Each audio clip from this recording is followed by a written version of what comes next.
কালিমার মধ্যে আল্লাহ সুবহানাহু ওয়া তাআলা যে বিষয়টার প্রতি ইঙ্গিত দিয়েছেন, যে বিষয়টার সম্পর্কে আল্লাহ রাব্বুল আলামিন আমাদেরকে হুঁশিয়ার করে দিয়েছেন, যে বিষয়টা সম্পর্কে আল্লাহ আমাদেরকে শিক্ষা দেওয়ার জন্য কোরআনে মাজিদের মধ্যে আয়াত নাযিল করেছেন, ওই শিক্ষাটা, ওই বিষয়টা, আজকের বিষয়টা হচ্ছে রিয়া। আরবিতে বলা হয় রিয়া। আমাদের অনেকের ঘরের মধ্যে, আমাদের অনেকের মেয়ে, আমাদের অনেকের সন্তান, অনেকের স্ত্রী, অনেকের কন্যা, অনেকের নাতির নাম, নাতিনের নাম আমরা রিয়া রাখি। কথা বলেন রাখি না? কথা বলতাম আমার সাথে, আমি একদিন বলছি ক্লাস, কথা না বলে আলোচনা বন্ধ করে দেবো, কারণ আপনারা কথা না বলে আপনারা কথা বলছেন। যদি না বুঝেন আমাকে বলবেন, একবার জায়গায় 100বার বলবো, কিন্তু যেটা বলবো সেটা বুঝে এখান থেকে বেরোতে হবে। কারণ দ্বীনি ইলম শুধু আলেমের জন্য, প্রতিবেদনের জন্য অর্জন করা ফরজ নয়। যারা ঈমানদার হয়েছে, কালেমা পড়েছে, প্রত্যেকের জন্য দ্বীনি ইলম অর্জন করাটা আল্লাহ ফরজ করে দিয়েছে। সেজন্য আমি আপনাদের অ্যাটেনশন সবসময় কামনা করবো। আমি না শুধু, যেখানে যাবেন, যখন কেউ কোনো কথা বলবে, আপনার অ্যাটেনশনটা ওটার দিকে রাখার চেষ্টা করবেন। বলতেছিলাম আল্লাহ সুবহানাহু ওয়া তাআলা কোরআনে মাজিদে যেই বিষয়টা থেকে বান্দাকে দূরে থাকার কথা বলেছেন, আজকের আলোচ্য বিষয় সেই বিষয়টা হচ্ছে রিয়া। রিয়া আমাদের অনেকে মেয়ের নাম, কন্যার নাম থাকে না? রিয়া কথা বলেন, থাকে না? খবরদার, আজকে থেকে আপনাদেরকে একটা বিষয় বলে দেই। কেন আমি এই প্রথমে বিষয়টা নিয়ে শুরু করার ইচ্ছে ছিল না, তারপরেও বলছি। রিয়া শব্দের মানে হচ্ছে অহংকারী, অহংকার করা। আপনি আদর করে আপনার মেয়ের নাম রিয়া রেখেছেন, যার অর্থ হয়েছে অহংকারী। এখন আপনি যেই নামটা রাখবেন, কিতাবের মধ্যে এসেছে, আপনি যেই নাম রাখবেন, ওই নামের অর্থ যেটা, আপনার চলাফেরা, আপনার কথাবার্তা, আপনার আচরণের মধ্যে আপনি নাম যেটা রেখেছেন তার একটু হলেও তাসির থাকবে, আলামত থাকবে। আপনি যখন আপনার কন্যার নাম রাখবেন রিয়া, আপনার সন্তানের মেয়ের নাম রাখবেন রিয়া, দিন শেষে দেখা যাবে কোনো না কোনোভাবে ওই কন্যা সন্তানের মধ্যে অহংকার এসে যাবে। কারণ নামের অর্থই অহংকারী, কোনো না কোনোভাবে অহংকার চলে আসে। বিদায় ভালো লাগলেও রিয়া নাম আপনার সন্তানের জন্য রাখতে পারবেন না, আপনার মেয়ের জন্য রাখতে পারবেন না, আপনার নাতির জন্য রাখতে পারবেন না। যখন আপনার সন্তান হবে, আপনার মেয়ের ঘরের সন্তান হবে, ছেলের ঘরের সন্তান হবে, অন্তত কমপক্ষে সন্তানদের নাম রাখার আগে, নাম চুজ করার আগে, আপনার এলাকায় যদি কোনো আলেম থাকে, মসজিদে ইমাম সাহেব থাকে, ওনাদের কাছে আসবেন, একটা সুন্দর নাম ওনার কাছ থেকে নিয়ে রাখবেন, সন্তানের জন্য রাখার চেষ্টা করবেন। নাম যদি বরকতি হয়, দেখবেন সন্তান দুনিয়ার জমিনে নামের তাসিরের কারণে সেও বরকতময় সন্তান হবে, আমলি সন্তান হবে, সৎ পথে চলবে। এবং কিয়ামতের ময়দানে আল্লাহ সুবহানাহু ওয়া তাআলা যখন একটা একটা করে উসিলা তালাশ করে বান্দাকে গুনাহ থেকে মাফ করে, জাহান্নাম থেকে মাফ করে, জান্নাতের দিকে যাওয়ার জন্য ব্যবস্থা করে দিবেন, দেখা যাবে ওই হাসরের ময়দানে সুন্দর নাম রাখার কারণে, বরকতময় নাম রাখার কারণে, ওই নামের খাতিরেও আমার আল্লাহ গুনাহগুলো মাফ করে ওই সন্তানকে জান্নাতে পৌঁছায় দেবে। যেন বলি সুবহানাল্লাহ। এই জন্য সন্তানের নাম রাখার সময় চেষ্টা করবেন বরকতময় নাম রাখতে। তার মধ্যে দুইটা নাম আল্লাহ সুবহানাহু ওয়া তাআলার কাছে অত্যন্ত প্রিয়। আমার নবী হাদিসে মুবারাকার মধ্যে, হাদিসে কুদসির মধ্যে আল্লাহ সুবহানাহু ওয়া তাআলা বলেছেন, আমার নবী ইরশাদ করেছেন, আল্লাহ রাব্বুল আলামিনের কাছে দুনিয়ার জমিনে যত নাম আছে তার মধ্যে দুইটা নাম সবচেয়ে প্রিয়। একটা হচ্ছে আব্দুল্লাহ, আর একটা হচ্ছে আব্দুর রহমান। সুবহানাল্লাহ বলেন। একটা হচ্ছে আব্দুল্লাহ আর একটা হচ্ছে আব্দুর রহমান। আব্দুল্লাহ মানে হচ্ছে আল্লাহ সুবহানাহু ওয়া তাআলা বান্দা, আব্দ মানে হচ্ছে বান্দা, আল্লাহ মানে আল্লাহ, আব্দুল্লাহ মানে আল্লাহ সুবহানাহু ওয়া তাআলার বান্দা। আবার আব্দুর রহমান, সেখানেও আব্দ মানে হচ্ছে বান্দা, রহমান মানে হচ্ছে যিনি দয়ালু, যিনি পরম করুণাময়, অত্যন্ত দয়ালু আল্লাহ পাক রাব্বুল আলামিন। এখানেও আব্দুর রহমান মানে হচ্ছে ওই দয়াময় রহমানের বান্দা। এজন্য যখন আপনার সন্তানের নাম আব্দুল্লাহ বা আব্দুর রহমান রাখবেন, ওই নামগুলো আমার আল্লাহ পছন্দ করে নেবে। হাসরের ময়দানে হয়তোবা আমার আল্লাহ ডাক দিবেন, আমার আব্দুল্লাহ কে আছে হাসরের মাঠে, আমার আব্দুর রহমান কে আছে হাসরের মাঠে।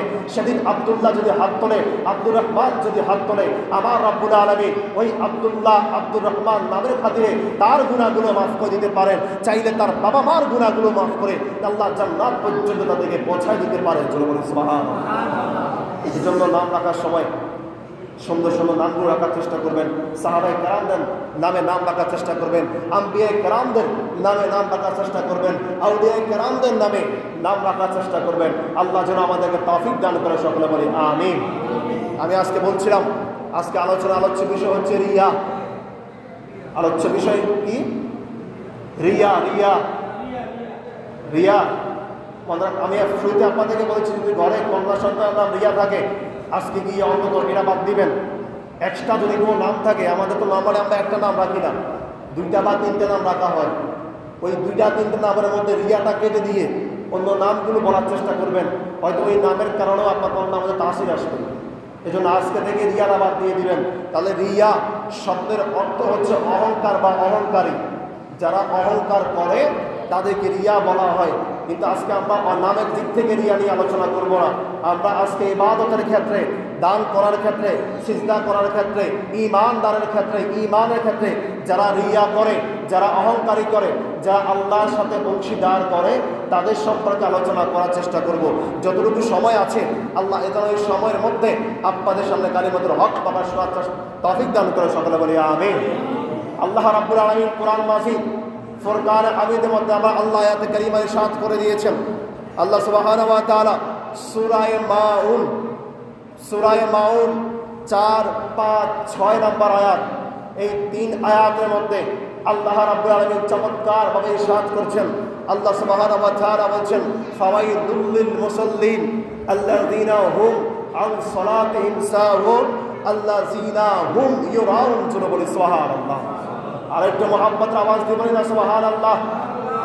আল্লাহ পাক রব্বুল আলামিন বলেন, ফাওয়াইদুল লিল মুসাল্লিন, ওই সমস্ত মুসল্লিরা দুর্ভাগা। ফাওয়াইদুল লিল মুসাল্লিন, ওই সমস্ত মুসল্লি, ওই সমস্ত সিজদা গাফলকারী দুর্ভাগা, ওই সমস্ত মুসল্লি কপাল পোড়া। ও রব্বুল আলামিন, কারা দুর্ভাগা, কারা কপাল পোড়া? কোন মুসল্লিদের কপাল পড়েছে? কোন মুসল্লিরা দুর্ভাগা হয়েছে? আল্লাহ সুবহানাহু ওয়া তাআলা এই আয়াতের পরবর্তী আয়াতের মধ্যে আমার আল্লাহ বলেন, আল্লাযীনা হুম, এরা হচ্ছে ওই সমস্ত বান্দা। ও আল্লাহ, তারা কারা? আল্লাহ বলছেন আন সালাতিহিম সাহুন, এরা হচ্ছে ওই সমস্ত নামাজি, ওই সমস্ত সিজদাকারী যারা তাদের নামাজের মধ্যে বেখবর, যারা তাদের নামাজের খবর রাখে না, যাদের নামাজের মধ্যে খবর থাকে না। আল্লাহ সুবহানাহু ওয়া তাআলা বলেন, ফাওয়াইদুল লিল মুসাল্লিন, ওই সমস্ত ঈমানদারেরা, ওই সমস্ত নামাজিরা, ওদের কপালে দুর্ভাগ্য। ও আল্লাহ, কেমন দুর্ভাগ্য! আমার আল্লাহ সুবহানাহু ওয়া তাআলা বলেন, আল্লাযীনা হুম ইউরাউন, ওরা ওই সমস্ত বান্দা যাদেরকে আমি দুর্ভাগা এমনি বলি নাই।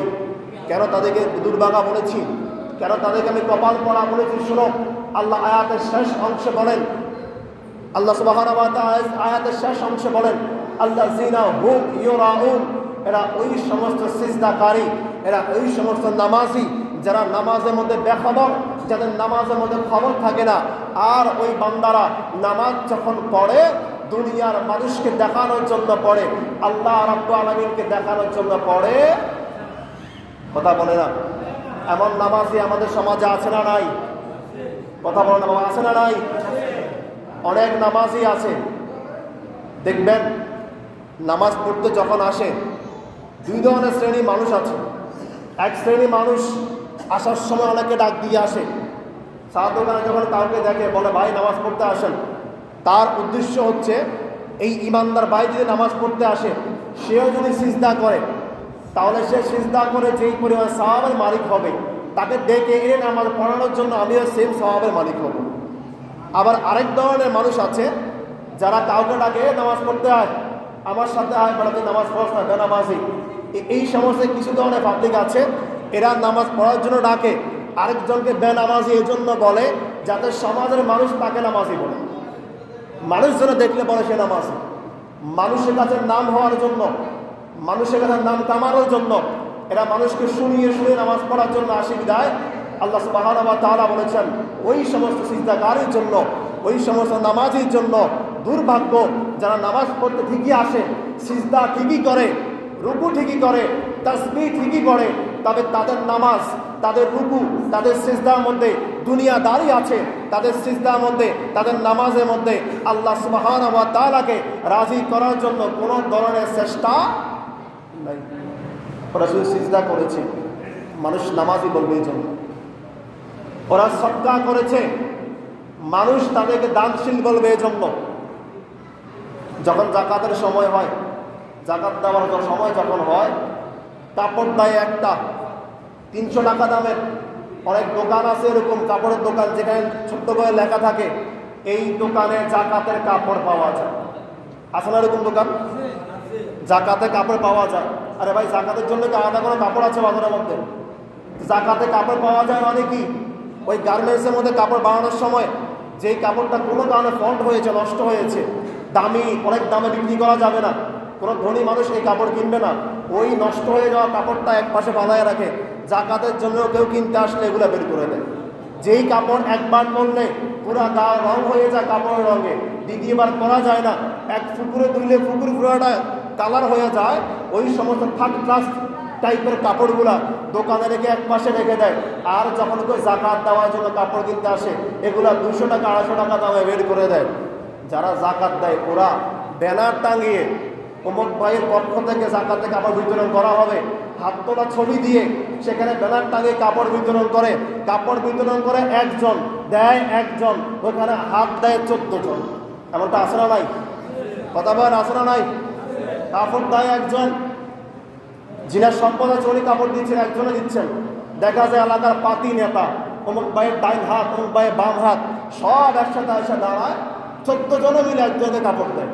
আবার সেটা সেলফিও করে, ভিডিও করে, ফেসবুকে দেয়। এমন দানশীল যারা আছে, কিয়ামতের ময়দানে আমার আল্লাহ ওদের দান করা সম্পদ ওদের চেহারার মধ্যে নিক্ষেপ করে জাহান্নামের মধ্যে তাদেরকে পাঠিয়ে দেবে। এমন দুনিয়াদারি, দুনিয়া দেখানো দানশীল থেকে আল্লাহ যেন আমাদেরকে হেফাজত করে, সকলে বলি আমিন। আর একটা মোহাম্মদ আওয়াজ দিয়ে বলি না আমিন। এই মোবাইল সবচেয়ে বড় দাজ্জাল হচ্ছে এই সময়ে। মেইন দাজ্জাল যে আসবে আপনার আমার ঈমান নষ্ট করে দেওয়ার জন্য, ওই দাজ্জাল আসার আগেই দুনিয়ার জমিনে সেমি দাজ্জাল আসবে, ছোট ছোট দাজ্জাল আসবে। ওই দাজ্জালগুলোর মধ্যে বর্তমানে যে গডফাদারের কাজ করতেছে সেটা হচ্ছে মোবাইল ফোন। যা কিছু হোক না কেন, যা কিছু হোক, 5 টাকা দান করলো ফেসবুকে। এমন অনেক নামাজই আছে, অনেক ফজর নামাজ পড়ছে, ফজর নামাজ পড়ে ফেসবুকের মধ্যে পোস্ট দেয় যে আলহামদুলিল্লাহ ফজর নামাজ পড়ে জমিনে বের হয়ে গেলাম আল্লাহ সুবাতাস গ্রহণ করার জন্য। আপনি যে ফেসবুকে লিখে দিয়েছেন ফজর নামাজ পড়েছি, সুবাতাস গ্রহণ করেছি, এটা যখন আরেকজন দেখলো, দেখার মাধ্যমে তার জানা হয়ে গিয়েছে এই ব্যক্তি ফজর নামাজ পড়েছে। আপনি তো আরেকজনকে দেখানোর জন্য ফেসবুকের মধ্যে পোস্ট দিয়েছেন। এমন নামাজ যদি আপনি পড়েন, আবার পড়ে যদি ফেসবুকে পোস্ট করেন, আপনার এই নামাজও হাসরের ময়দানে আল্লাহ তার চেহারার মধ্যে নিক্ষেপ করে। আরেক ধরনের রোজাদার আছে, যখন রমজান মাস আসে প্রথম দিন তারাবির নামাজ পড়ানো করে, ফেসবুকে পোস্ট করে যে প্রথম তারাবি ডান। প্রথম দিন ইফতার করার পর লাগে প্রথম তারাবি, প্রথম ইফতার ডান। প্রথম দিন রোজা শেষ করার পর লাগে আলহামদুলিল্লাহ প্রথম রোজা রেখেছি। কারা কারা রোজা রেখেছেন কমেন্টস করে। এরকম ধরনের পাগল পাবলিক ফেসবুকে আসে না নাই? কথা বলেন, আসে না নাই? মুরব্বীরা না জানলেও আমার কোনো ভাই যারা আছে তারা জানে, যুবকরা জানে যে এমন তার ছিঁড়া কিছু পাবলিক আছে, রমজান মাস আসলে সে রোজা রাখলেও ফেসবুকে দেয়, ইফতার করলেও ফেসবুকে দেয়, সদকা করলেও ফেসবুকে দেয়। এমন রোজা, এমন সদকা, এমন সাওম, এমন তারাবি, এমন ইফতার ফেসবুকে যারা দিয়ে দুনিয়ার মানুষকে দেখায়, যারা যাকাতের টাকা দিয়ে, ফেতরার টাকা দিয়ে দুনিয়ার মানুষদেরকে দেখায়, এদের যাকাত, ফেতরা, ঈদ, নামাজ, রোজা আল্লাহ রাব্বুল আলামিন কবুল করবে? কথা বলে না, কবুল করবে? আল্লাহ যেন আমাদেরকে মানুষকে দেখানো আমাদের ইবাদত থেকে বেঁচে থাকার তৌফিক দান করে, সকলে বলে আমিন। সাইয়্যিদুনা আবু হুরায়রা রাদিয়াল্লাহু তাআলা আনহু বড় চমৎকার একটা হাদিস আপনার জন্য, আমার জন্য। হযরত সাইয়েদুনা আবু হুরায়রা রাদিয়াল্লাহু তাআলা আনহু উনি একদিন মসজিদের মধ্যে বসে আছেন, যিনি আমার নবী থেকে সবচাইতে বেশি হাদিস বর্ণনা করেছেন। তিনি মসজিদের মধ্যে বসে বসে অসংখ্য মানুষ থেকে হাদিস শিক্ষা দিচ্ছেন। ওই মানুষগুলো যখন হাদিসের শিক্ষা গ্রহণ করে মসজিদ থেকে বের হয়ে গিয়েছেন, একজন লোক সাইয়েদুনা আবু হুরায়রার কাছে আসলেন, এসে একবারে পাশে বসলেন, বসে কাঁধের মধ্যে হাত রেখে জিজ্ঞেস করলেন, ও আবু হুরায়রা, আপনি তো আমার নবী থেকে সবচাইতে বেশি হাদিস বর্ণনা করেছেন। আমি আপনার কাছে এমন একটা হাদিস জানতে চাই যেটা এখনো আপনি দুনিয়ার কাউকে বলেন নাই। এমন একটা হাদিস জানতে চাই যেটা আপনি বুঝেছেন, শিখেছেন, অনুধাবন করেছেন এবং তার উপর আমল করেছেন। এমন একটা হাদিস আপনি আমাকে বলেন। সাইয়েদুনা আবু হুরায়রা রাদিয়াল্লাহু তাআলা আনহু বলছেন, ও আমার ভাই, আমি তোমাকে একটা হাদিস বলবো, তুমি আমার থেকে শোনো। যখন তিনি হাদিস বলবো বলছেন বলেই কান্না শুরু করে দিয়েছে। এখনো হাদিস বলেন নাই, হাদিস এখনো বলা শুরু করেন নাই। শুধু আগন্তুক ওই ব্যক্তি যিনি হাদিস শুনতে এসেছেন, ওনাকে বলছেন আমি তোমাকে একটা হাদিস বলবো বলেই কান্না শুরু করে দিয়ে বেহুশ হয়ে গিয়েছে। কিছুক্ষণ পর ওনা হুঁশ ফিরেছে, উঠেছেন, বসেছেন, আবার বলছেন আমি তোমাকে হাদিসটা বলতে চাই, আবার কান্না করতে করতে বেহুশ হয়ে গিয়েছেন।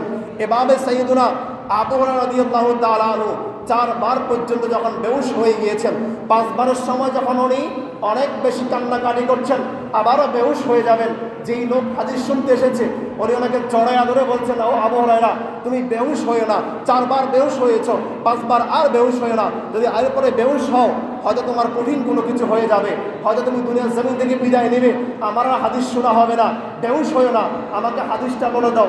সাইয়েদুনা আবু হুরায়রা রাদিয়াল্লাহু তাআলা আনহু হাদিস বলা শুরু করে দিলেন। তিনি বলছেন, আমার নবী বলেছেন, হাসরের ময়দান যখন হবে, আল্লাহ রাব্বুল আলামিন 3 শ্রেণীর মানুষকে আটকাবেন, 3 ধরনের মানুষকে আল্লাহ সুবহানাহু ওয়া তাআলা আটকিয়ে দেবেন। তার মধ্যে প্রথম ব্যক্তি হচ্ছেন যারা দুনিয়ার জমিনে আলেম, যারা দুনিয়ার জমিনে আলেম হয়েছে, ওই সমস্ত মানুষ থেকে আমার আল্লাহ আটকাবেন, আটকায় সামনে আনবেন, এনে জিজ্ঞেস করবেন, ও দুনিয়ার আলেম, তুমি যে আলেম শিক্ষা করেছ, তুমি যে জ্ঞান শিক্ষা করেছ, কোরআন হাদিস শিক্ষা করেছ, আমি যে তোমার অন্তরে কোরআনের নূর দিয়েছি, সেটা দিয়ে তুমি দুনিয়ার জমিনের মধ্যে কি করেছো?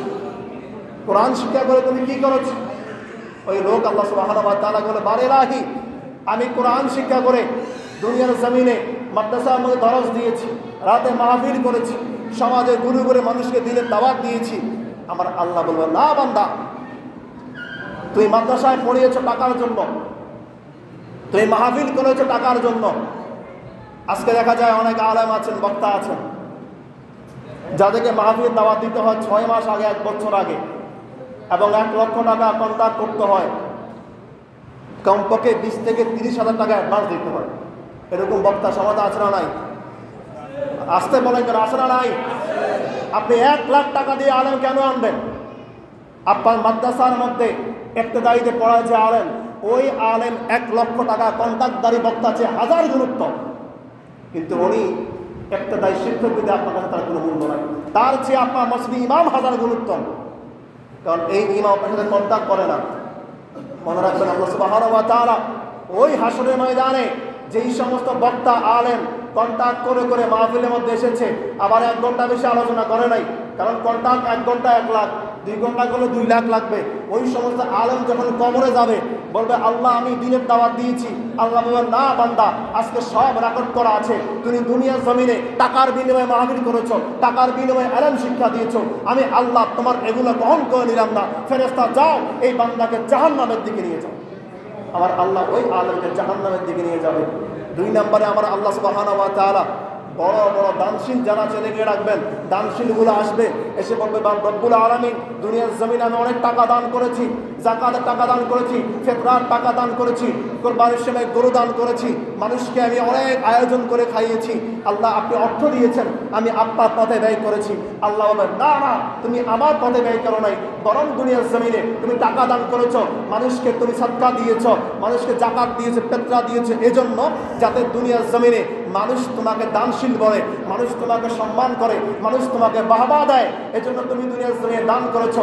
আমি আল্লাহ তোমার সদকা কবুল করি নাই, দান কবুল করি নাই। আল্লাহ ওই দিন ওই সদকা দান মুখের মধ্যে মেরে দিয়ে জাহান্নামের মধ্যে ফেরেশতার মাধ্যমে মাথাকে নিচে দিয়ে পাকে উপরের দিকে তোলে, ওই বান্দাকে জাহান্নামের দিকে নিয়ে যায়। 3 নম্বরে আমার আল্লাহ সুবহানাহু ওয়া তাআলা যারা আল্লাহর পথে শহীদ হয়েছে, যারা জিহাদ করেছে